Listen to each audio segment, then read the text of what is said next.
the 6th Annual State of the Cities Luncheon.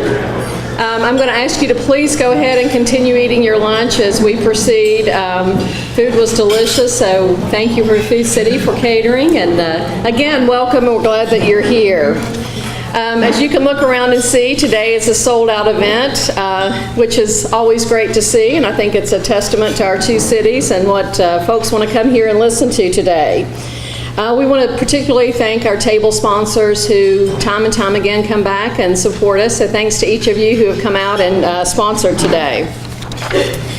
I'd also like to recognize some elected officials and representatives from those offices that we have with us today. So as I call your name, if you'll please stand.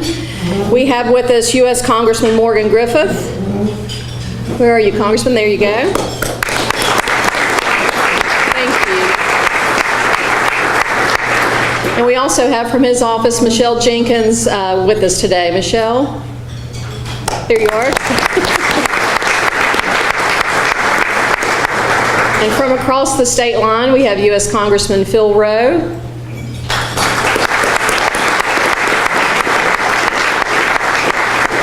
And also from his office, Bill Darden.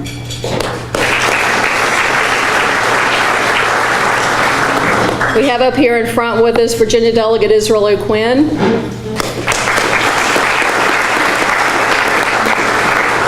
And his LA is with us, Jacob Holmes. Where are you, Jacob? Here you are.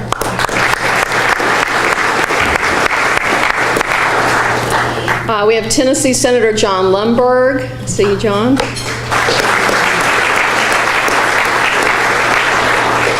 Tennessee Representative John Crawford.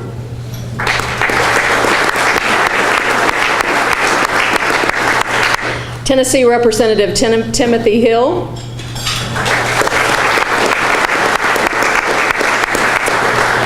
We have representing Virginia Senator Tim Kaine's office, we have Laura Blevins. Hi, Laura. And from Senator Bob Corker's office, we have Tracy Edwards.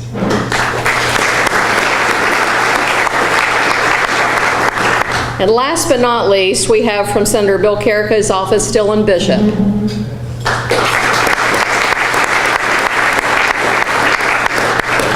Thank you all for being with us today. Would also ask if you are a current or a former Chamber of Commerce Board member, if you would just stand and be recognized.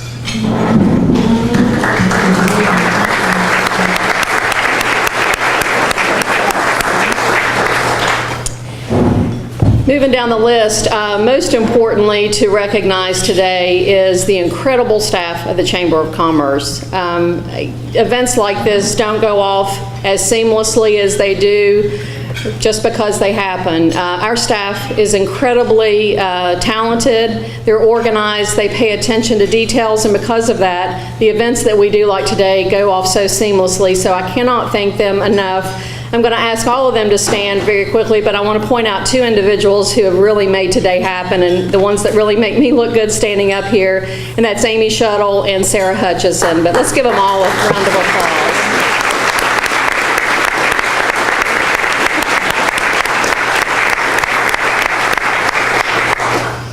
We also have some chamber partners with us here today that I wanted to recognize because they're so important in the work that we do across the region. From the Kingsport Chamber, we have Miles Burdine, the President and CEO.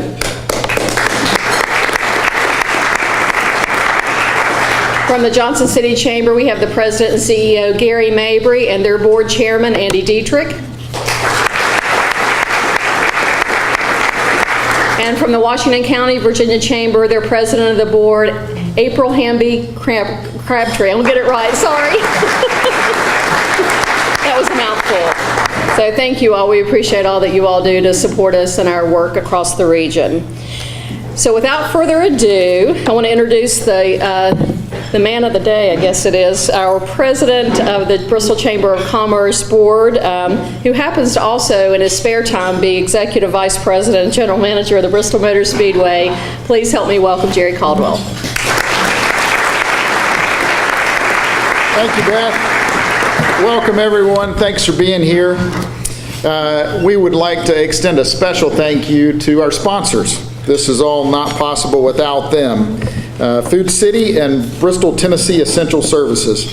Food City and BTS are great examples of how two groups work collaboratively across state lines and do amazing things. The businesses set the gold standard in their industry for many others to follow. Obviously, at Bristol Motor Speedway, they're both very important to us. One keeps the lights on, and the other helps us keep the lights on. Food City is celebrating their 100th anniversary this year. 100 years. Think about that, 100 years. Just another reason for us all to be so proud of this community and a company that supports this community when we see the local family-owned company right here celebrate their business heritage on 100 years. And how does Food City celebrate 100 years? By giving back to the community, of course. Their unwavering commitment to their customers, their associates, and community they serve sets the bar for all of us. In the past few years alone, Food City has contributed more than $10.4 million in support of local organizations and activities. 6.1 million, yes, absolutely.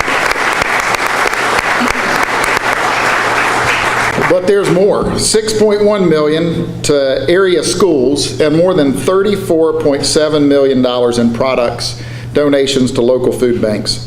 Partnering with customers during the past 10 years, the retail supermarket chain has raised more than $3.9 million to benefit local hunger relief organizations through its annual Race Against Hunger campaign. More than $911,000 for Paralyzed Veterans of America Association. More than $1.6 million for Juvenile Diabetes Research Foundation, and more than $1.5 million in funds to benefit area disaster relief efforts. Additionally, the Food City Charitable Foundation has contributed more than $1.56 million to local not-for-profit organizations throughout the region. Food City is, as I often say, the longest-running sponsor and a great partner at Bristol Motor Speedway, serving as title sponsor for the Food City 300 and Food City 500 NASCAR races, also the second longest-running sponsor in all of NASCAR, as well as a major corporate partner for several local athletic programs, including the University of Tennessee, East Tennessee State University, the University of Tennessee at Chattanooga, and Emory and Henry College. Over 13% of their company is owned by associates through the company's employee stock ownership plan. Through a partnership with local farmers, Food City has purchased more than $53 million in fresh produce from local growers over the last 10 years. Just this year, an additional $100,000 designated to charitable organizations throughout the region through the Food City 100th Anniversary Charity Challenge was created. Congratulations on 100 years, Steve, and Food City. Thank you for all you do.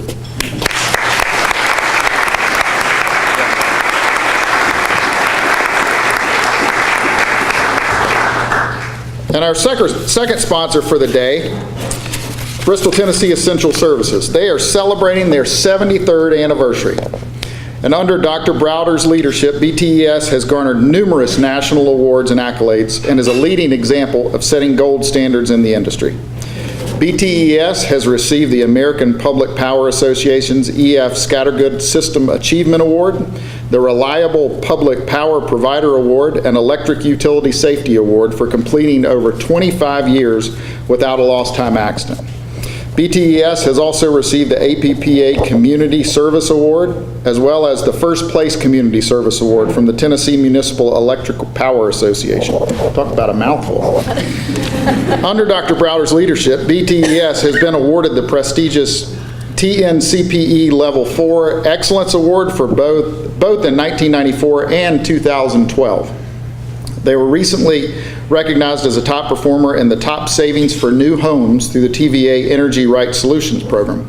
And most notably, Bristol, Tennessee Essential Services is the first utility to be named a 2017 winner of the prestigious Malcolm Baldrige National Quality Award. That does deserve a round of applause.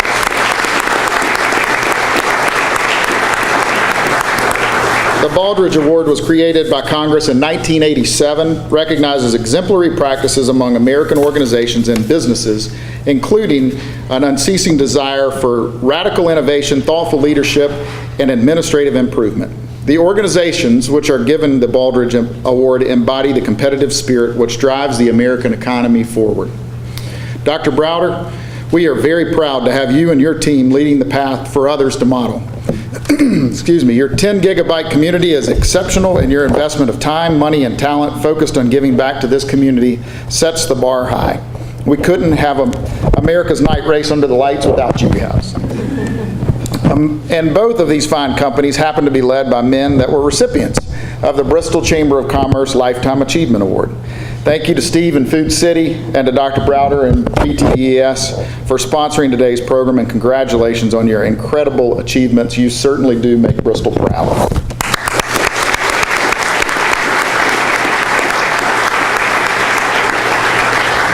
Now it's time to hear from our mayors, which is why we're all here today. I am going to ask Steve Smith to introduce the Bristol, Virginia mayor, and following Mayor Mumpower's remarks, I'll ask Dr. Browder to introduce our Bristol, Tennessee mayor. But before I pass it off to Steve, we have a video that was created jointly by both cities that we'd like to share.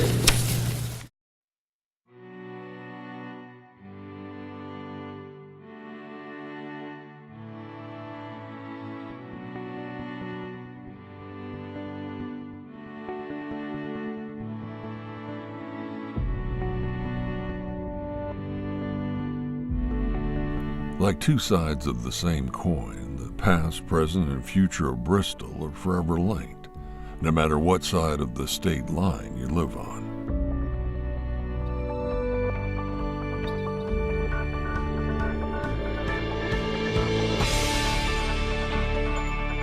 We share and celebrate one another's successes and support each other in times of need.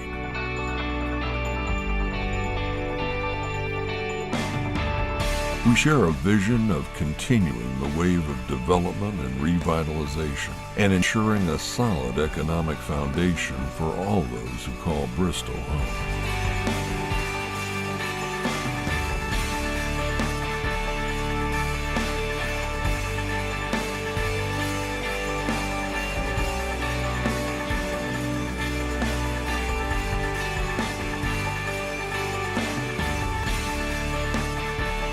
The small brass markers that dot State Street represent more than a geographic border. They represent the point where two cities come together for the greater good.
Bristol, forward together.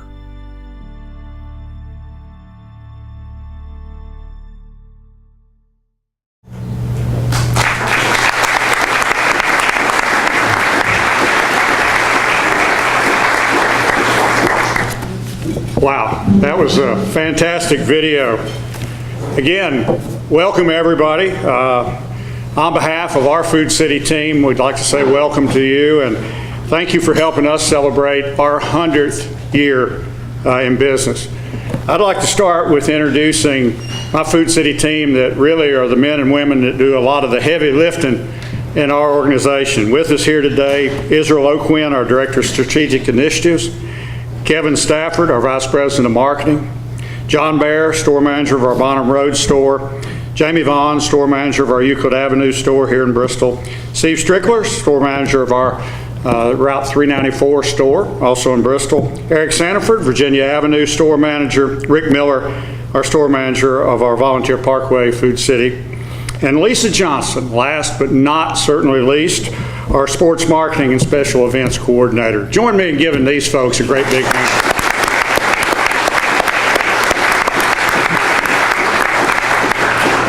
You know, Jerry mentioned the fact that we're proud to be a local and family-owned company with a heritage that goes back 100 years. Now, having been in the grocery business for a number of years myself, I've certainly seen my fair changes over my time. But think about 100 years of changes in this industry. But there's one thing that really has stayed the same, and particularly in our company, and that's our unwavering commitment to our customers, to our associates, and equally as important, to our communities. We have a number of exciting promotions this year. Jerry mentioned a couple of them, the Charity Challenge, a $100,000 giveaway. Proud to say in Bristol, Abuse Alternatives was the winner of $12,500 to help the great cause that they do. Also, we had a $100,000 treasure hunt where we go around to people's houses and look for our corporate brand merchandise. And I'm also proud to say that one of the $10,000 winners was right here in Bristol. And that was an exciting day for you, Kevin, I know, because you were out on that. You know, last year we awarded $49,000 to the Bristol area schools as a result of our Food City School Bucks. And that's a program where you just sign up your value card, and as you purchase items, we automatically accrue dollars that are going to go to the school that you designate. Again, we're proud to operate our 5 stores here in Bristol. We're also proud to have over 650 teammates, associates, including a lot of 14, 15, and 16-year-olds, that many of which have their first job with our company, and it's our responsibility to mentor them towards adulthood. Also, we're proud to have a lot of retirees that have re-entered the workforce with our company. And we're also proud to have a number of associates who may face physical or mental challenges that also call Food City their place of employment. Now, in the past 6 years, we're proud to say that our company has helped add over 120,000 square feet in new net retail, commercial, and professional uses here in Bristol. That includes our expanded 2 new Food City stores, Euclid Avenue and Virginia Avenue, and 8 additional tenants in the surrounding centers. These ongoing efforts at this redevelopment have spurred additional third-party investment, with 5 new uses set to open later in 2018 in the old Food City Shopping Center on Euclid Avenue. New buildings are replacing aging structures, and interest in remaining space is growing, all based on the overall investment being made as types of uses that are attracted to what we think is a very key commercial area. We're proud of that, and we're excited about the future of our company. We're also proud to be able to serve our friends and neighbors for the past 100 years. And we realize that that's not possible without a lot of loyal support of customers, our associates, and many other great businesses. Our company was founded on a pretty simple philosophy, and that's to run the best store in town. We're still committed to that mission today, and we're excited to be able to celebrate this incredible landmark with our valued customers and communities we serve. Let me say thank you to the Chamber for all you do, Beth and Chamber members, for our communities. And let me also say thank you for supporting your Chamber. It means an awful lot that you're here today and supporting the Chamber's vital mission. Thank you very much for listening to me, and now on to more important stuff.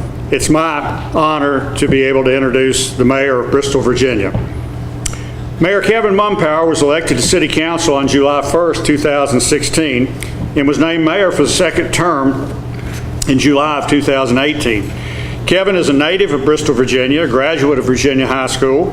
He received his Bachelor of Science degree in Electrical Engineering from the University of South Carolina, and was commissioned as an ensign in the United States Navy in 1984. Upon leaving active duty in 1990, he continued his naval service in the U.S. Navy Reserves for 19 years and retired in 2011 as a Navy commander with 26 years of service. Kevin has also served as a board member for the Southwest Virginia Alliance for Manufacturers and was chairman of the board for the Southwest Virginia Center of Excellence. Boards he serves on include the Birthplace of Country Music Museum, the Bristol Chamber of Commerce, Discover Bristol, and BVU. He and his wife Ginger have 3 children. Welcome to the podium, Mayor Kevin Mumpower. Mayor.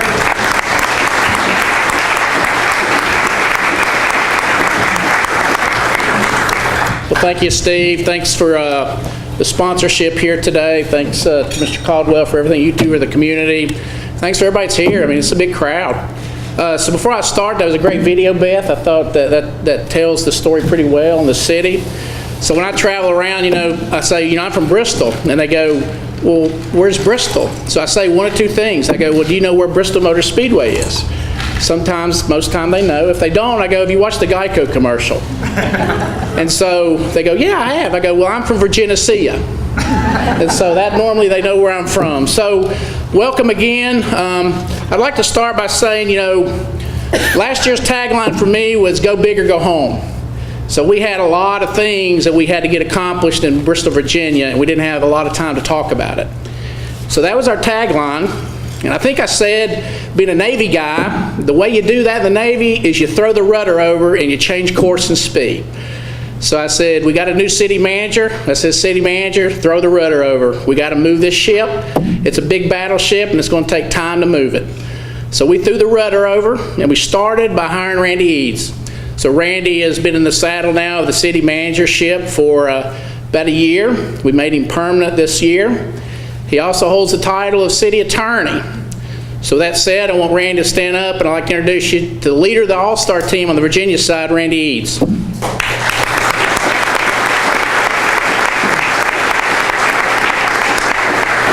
So here with Randy is some of our council members. We have Bill Hartley.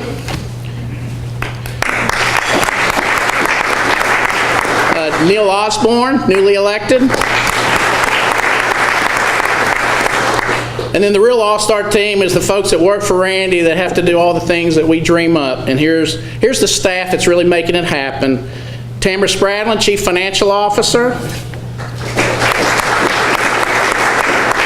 John Austin, Police Chief. Not sure if he's in the room. Melanie Fleener, Office Administration.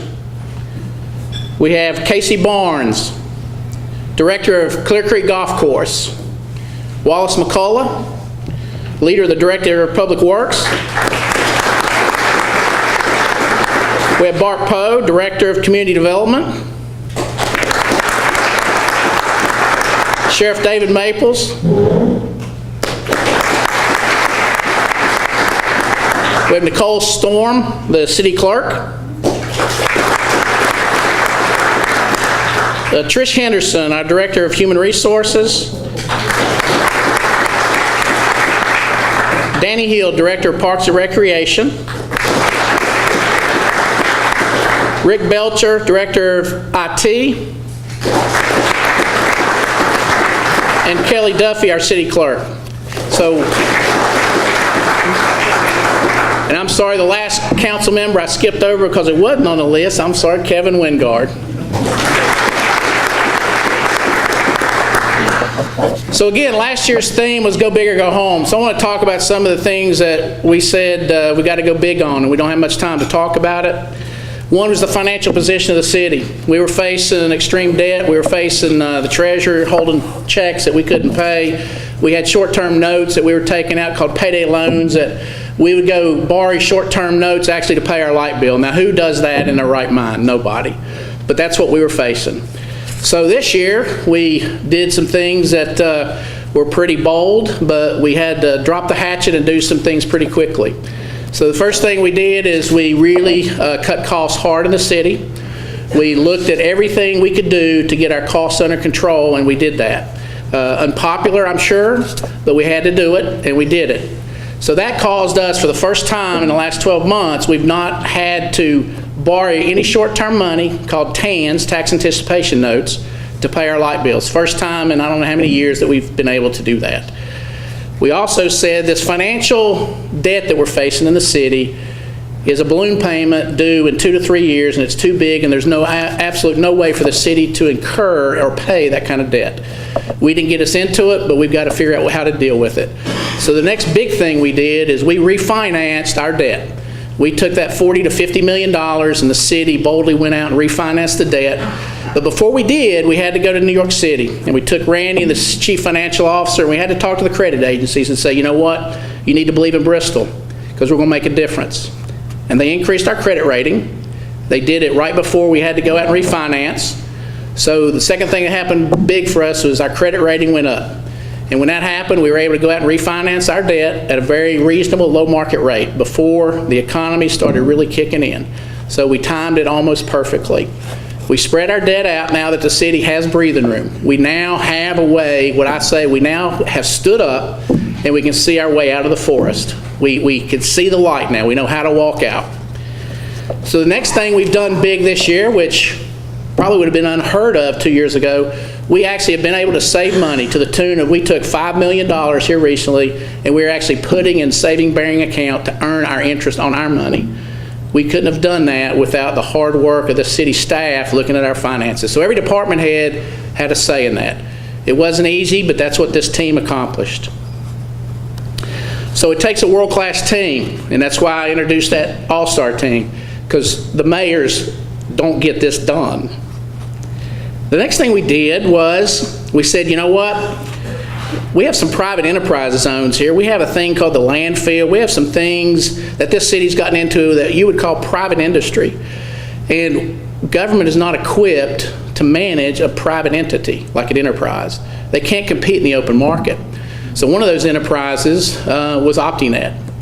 So I'm on the BVU board. You remember the city spun off BVU, and we were in the midst of trying to sell that telecommunications division. Well, that actually got sold. It closed last week. So the good news of that is we sold one of the private industries that this community had been bearing the anchor on. And the windfall, well, I'll say the windfall, the money out of that transaction is going to be in the millions of dollars that will come back to the city. Because when that transaction occurred, there was entities in there, including the city of Bristol, so we will get some money out of that transaction. That's actually good news. So that's future money we can now take and put aside and manage it properly for other things we need to do. So then we said, okay, now looks like we got our finances kind of understood. We know where we're going with them. So let's start focusing on recruiting the right kind of businesses. We can't sustain this economy in this community on retail. We can't sustain this economy on tourism, even though that's important. Philosophically, we said we've got it backwards. We have got to go and recruit industrial, mid-sized, professional-type firms that have high-paying jobs. We've got to bring the high-paying companies back to this community. So we started working with the governor's office. We had multiple meetings. We were on the phone with VDP. I can't tell you the conversations we had. So things happened pretty positively. We got the announcement of American Merchant coming into the ball plant. They're due to start operations the first half of next year. They're supposed to hire 100 to start with and up to 400 to end their ramp up for production. The other one is we had a Bristol Mall that was empty. And we said we need to do something with that mall. We need to repurpose it. We were talking about that. Well, lo and behold, manna from heaven dropped out, and this company called Par Ventures stepped up and said, you know what, we want to be in the city of Bristol. You guys seem to want new business now. You seem to be doing things right, and they stepped forward. We had conversations. And so Dharma Pharmaceuticals put an application together with the assistance of this staff to go after the first cannabinoid-type medical production facility in the state of Virginia. The application is up in front of the state now. So let's keep our fingers crossed. If that comes through, that will be a big deal for this city. So it will revive the mall and bring high-paying professional jobs like horticulturists and process control people to that facility. The last thing we do, which I want to thank Katie Moore, is we redeveloped Euclid Avenue. That shopping center, when Steve Smith and them decided to build a brand new Food City facility across the street, it kind of sat there. I know they were trying to do something, and Katie Moore stepped up and he said, we want to do business in Bristol. What can we do to redevelop that area? So he stepped up, and now we've got activity there. You'll see new buildings going up. So that's what this staff did big last year. That's a lot when you really look at it. So we feel good that we did something big But now it's, what are we going to do next? So now what do we got to look forward to? So let me tell you a little story. Now the tagline is not go big or go home, it's go bigger or go home. Okay? And so being a Navy guy, and I know Mr. Lundberg will understand this, I'll tell a little story. Admiral Farragut was up in Mobile Bay during the Civil War. When he looked up the channel, what did he see? A bunch of mines and torpedoes lining the channel. There was risk everywhere. They could have turned the ships around. And what did he say? Quote, damn the torpedoes, full steam ahead. So that's what we're going to do. Damn the torpedoes, full steam ahead. So we know where we're going now. We got the staff to do it, and we're putting it in a different gear. So we're going forward fast. So with that said, what are we going to do? Well, we're going to look at the financial lockbox of the city. This city should have never ever gotten in the financial condition it got into. Completely avoidable. We said we got to prevent this from ever happening again. So the CFO and the manager of the city, Randy, are looking at how can we put a financial lockbox on this city to put things in place like a change in our charter. Let's put a debt limit on what the city council can actually look to do. How much debt is really healthy for a city? What percent of tax revenue should we actually go borrow? Because we overextended ourselves. So we want to put limits in place on debt, on requiring reserve fund savings. They had bled the savings account down in the city almost to nothing. That's why they had to go borrow money. We don't ever want that to happen again. So we're going to put a lockbox out there that says you got to maintain a certain level of reserve funding always. So that's financial responsibility. Cash flow management is everything, whether it's a business or a government entity. So the next thing we now can focus on is we're going to focus on being a world-class marketing and advertising firm for this city. We're going to work with the chamber. We met last week with Beth, Randy. We're going to meet with the city of Tennessee next week, and we're going to talk about selling this city like it's never been sold before. We have so much to offer, and people do not know the story. When you go out and talk about Bristol, they don't realize we are the most centrally located city in the country. We touch 60% of the U.S. population with a one-day drive. We're close to two major seaports, Charleston and Norfolk. We got Interstate 81, 77, 40, all 75, all within 2 to 3 hours. If you're a company and you want to touch the customer base and you want to get logistics moving and you want to get stuff moving in, Bristol's the place to come. And with that, you get the family outdoor life, the community life, reasonable wages, and with agricultural being the backbone of this community, people don't understand you got the workforce skill set here to support any industry that wants to come here. Farmers are more skilled at anything that you can imagine than anyone on the planet. They can fix anything. So we have everything that's needed. The universities are close. The work centers are close, the labor's here, and we happen to be in a perfect spot. And we're going to sell the heck out of it. The next thing I want to say is we're going to expand the way we do business in the city. We've talked about the police department, great police department. We want them to walk around and be community policemen. We want them to walk through the neighborhoods and know everybody by first name, know the community. We have probably the best fire department in the state. We want to expand what the fire department does. They're going to start doing emergency transport. So they're picking their game up and doing things they've not done before because we've got that kind of expertise in the city and we need to play on that and we need to leverage that the best we can. The last thing I want to say before I close is our reputation, in my opinion, in the next 2 to 4 years is going to be you're looking at the most innovative and creative city in the state of Virginia. It's Bristol. When you looked at Bristol 3 years ago, Bristol was in financial dire strait. We were on the brink of financial disaster, almost having to reach out to the state for support. Well, we've turned that corner. We've turned that around. Now we're getting out of the box. We're going to sell this city, and it's economic development, economic development, economic development. We're going to grow the top line, and we're going to do things that's never been done before. One example is the sheriff is working with the city manager to try to get inmates out of the jail and back in society. Work release. We're going to take an old police annex, try to convert it, try to do things that's never been done before to start relieving the pressure on the jail, but train them and get them the skills they need to get a job. So we actually have manufacturers now lining up to talk to Randy about how we can get some of these folks back to work. So that's the things we're going to do to be creative and try to be out of the box as a city government, because we want to be known as that city in the South that's innovative and creative, and they know how to get it done. So the last thing I'll say is, our future is soon going to become a pretty proud discussion no matter what day of the week it is. It hasn't always been that way, but that's going to be a fun day when that happens. The city that went from the brink of financial disaster to the best city in the state, that's going to be what we're talked about. And so when this community gets up today and you go out and you talk about Bristol, right, what I'm going to say is, I'm from Bristol, Virginia, the capital of Southwest Virginia, the best metropolitan city the state's ever seen, because we are the capital of Southwest Virginia. Thank you.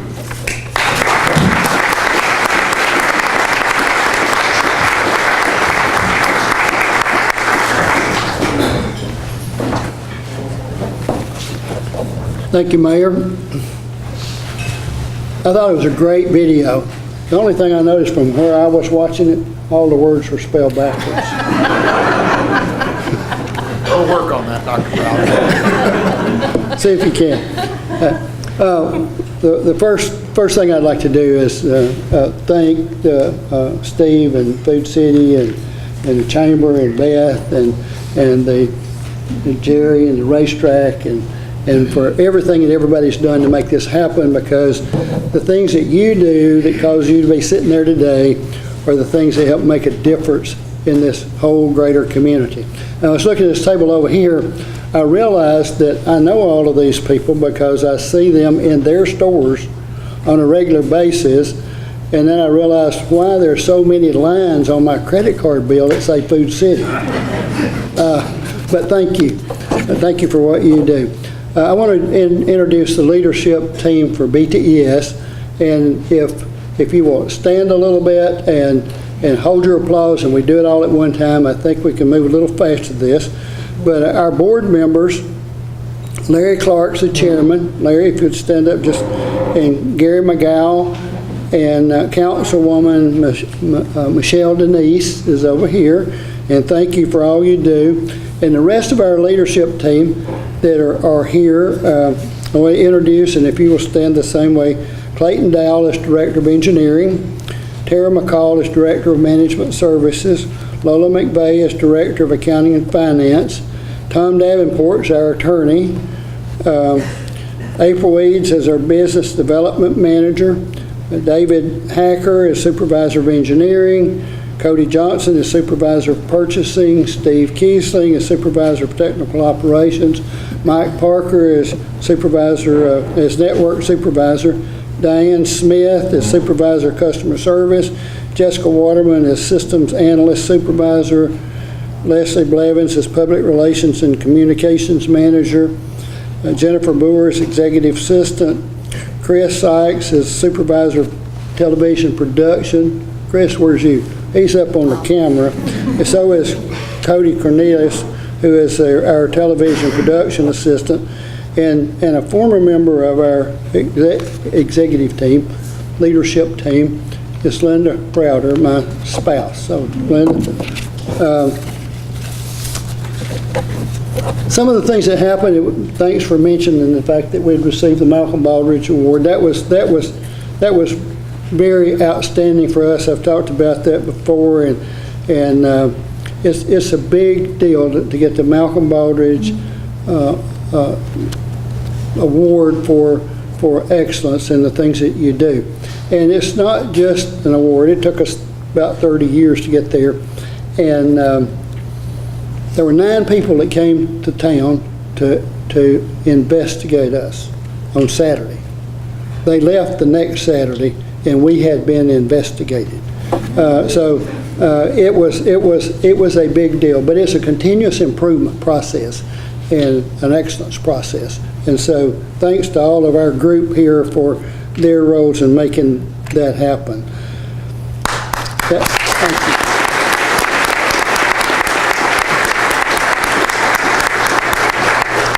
We have a goal of not having more than 60 minutes of outage for our customers. We'd rather not have any outage, but with trees and birds and lightning storms and all of those kind of things, you do have some. But 60 minutes, and we have reached that goal 4 years in a row. But about 2 weeks ago, we had a storm that by all indications was actually a tornado, but since it happened at night and on the weekend, those things don't really happen because unless somebody sees them. But it tore down a lot of trees. We had 9 poles that were torn down. We had lots of pieces of equipment that opened and operated. Now, a few years ago, we borrowed several $1 million to implement this program. And thanks to the city council for agreeing for us to borrow that money and do that. But all of this things that happened that day, we were able to get work all night and all day the next day until midnight the next night, getting things back on to where we had all the customers that could receive service back on. There were some houses damaged to the point that they couldn't receive service. So that's what we did. But when we got through adding up the numbers, we had 5 minutes of total customer outage. So that's a 12th or a month's worth for every one of our customers on our outage plan to not exceed. We went back and said, what would have happened if we hadn't had our automated system? Now, what happened with the automated system is this storm went across our system. It tore down trees, it broke poles, it did put lines down. But our automated system and our interrupters and breakers that we have in our substations knew where the faults were. It measured over our fiber optics and they talked to each other and says, well, it didn't pass me, but it did pass me, so we know where it is. And within seconds, everything that wasn't damaged was back on. Everything that wasn't damaged. Now, if we hadn't had that system and we'd had that same storm, we would have used 20 minutes worth, or we would have used a third of an entire year's worth of less than 60 minutes. In that storm. So 3/4 of what the outages that we didn't have, that was big. That worked greatly big. We also was talking about Chris in the balcony and making the video from today, but this is their third system for our Gridiron Game Day. It's hard for you to say. Our live football things where we actually show live football games from Tennessee High, Sullivan Central, and Sullivan East. And we'll have 7 games that we will. And it's amazing to me to see how those schools and the people who come to support those games have just kept growing since we've been doing it, because I think it does generate a lot of interest in people that say, I believe I want to go see that, because as good as we are on showing those games, they're better in person. So we recommend that. Well, there's a lot more things I could talk about, but y'all didn't come to hear just me.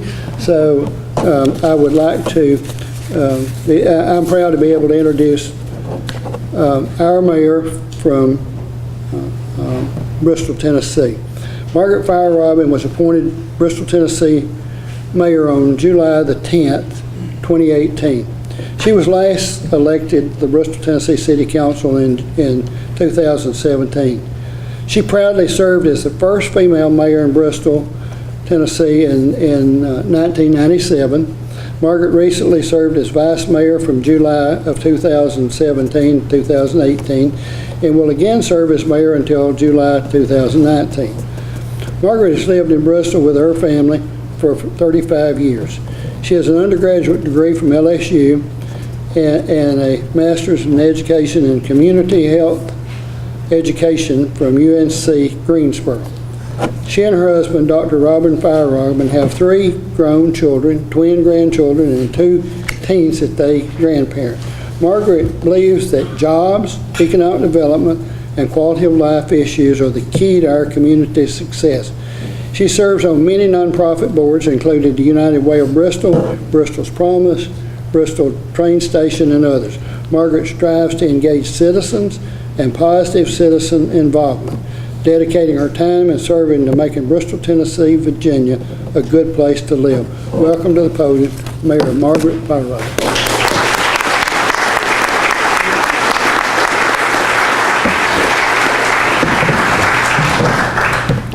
Thank you, Dr. Browder.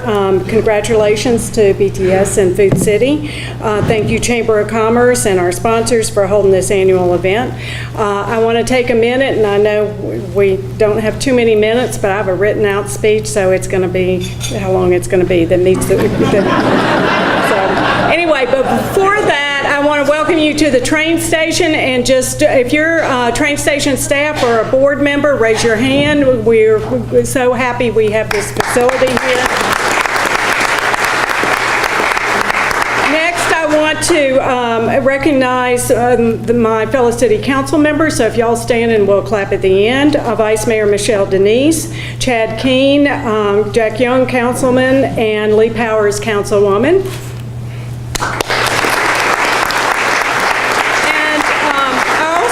To take just a minute to recognize if you currently serve or have served on a board or commission in Bristol, Tennessee, if you will stand up and be recognized, that's what helps our city go to. So Sid Oakley, I'm looking at you. You just finished serving. Stand up if you currently serve on a board or commission.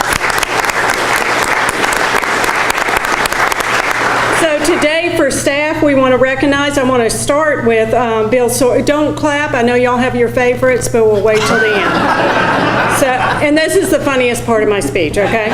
Okay, so Bill Sawyer, city manager, if you'll stand up and remain standing so we can all clap. And next I want to recognize our new assistant fire chiefs. And Tommy Castle and David Glamory, both are here. So if y'all will stand up, they're brand new in those positions. We want to congratulate them. Blaine Wade, Chief of Police, Daniel Kaiser, City Attorney, Gary Lilly, Director of Schools, Tara Music, Finance Director, Terry Smith, Director of Community Relations, and great, works magic with all kinds of things. Terry Napier, Parks and Recreation. Tim Beavers, Interim Community Development Director, whether he likes it or not. Tom Anderson, that's not his comfort zone. Tom Anderson, Economic Development Director, and Velma Witt, Executive Secretary to the City Manager. Please thank all our staff.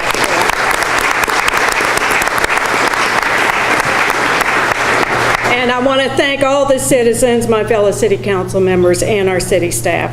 I'm going to add Bristol, Tennessee to the community picture that the video presented and to what Mayor Mumpower has talked about.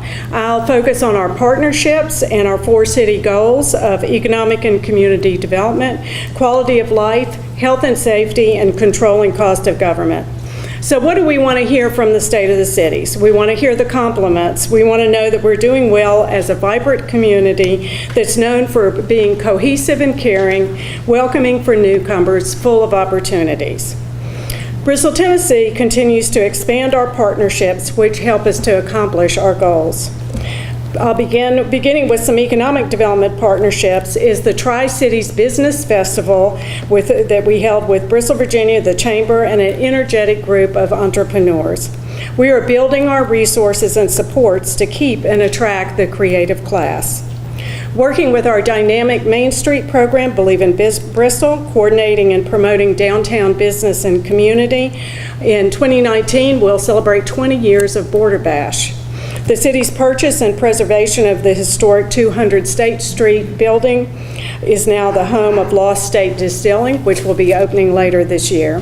An overall downtown development strategy that has had much input from the community is coming soon. Public-private partnerships with the Pinnacle brings over 6 million annual visitors and has created over 2,000 jobs. This state-designated border region continues to grow with the recent announcement and headline in the newspaper today about Center Point 74 development that's progressing. With partner Bristol Housing, one development district has been expanded and two have been added. City and Sullivan County tax increment financing helps create a new hotel in downtown opening in 2020 with a $22 million investment by the developer. A partnership with our economic development staff networks, the State of Tennessee and Appalachian Regional Commission has funded a rail siding site in Partnership Park 2, and staff and BTS have obtained TVA and state grants for grading a 50-acre site in Bristol Business Park. Discover Bristol Partnership promoting tourism continues to be a strength as both economic development and for the identity and pride we feel for our community. We must support this aspect of our economy and community, supported as a city, also supported as individuals. Some of the icons that are dear to our hearts are in need of significant capital improvement and organizational budget support. We are so very proud to be a NASCAR town, to be the birthplace of country music, to be a great place for heritage tourism, and to be one community in 2 states. Successful economic development requires a strong workforce. Our internal partner, the IDA, with Network Sullivan Partnership, sponsors the Bristol Hiring Expo with about 50 area employers there, and in about 4 years have had 4,000 job seekers. A hiring expo is being planned by city staff for this fall. Workforce and schools are top issues looked at for the expansion and recruitment of business and industry. As a council, we cannot be more excited that our school board partner has a timeline for a new middle school. We're grateful to Sullivan County Commission for their focus on school facilities, and as part of Sullivan County, the inclusion of funding for our school system. The school facilities study provides an in-depth look at our facility needs and helps us to plan for the future.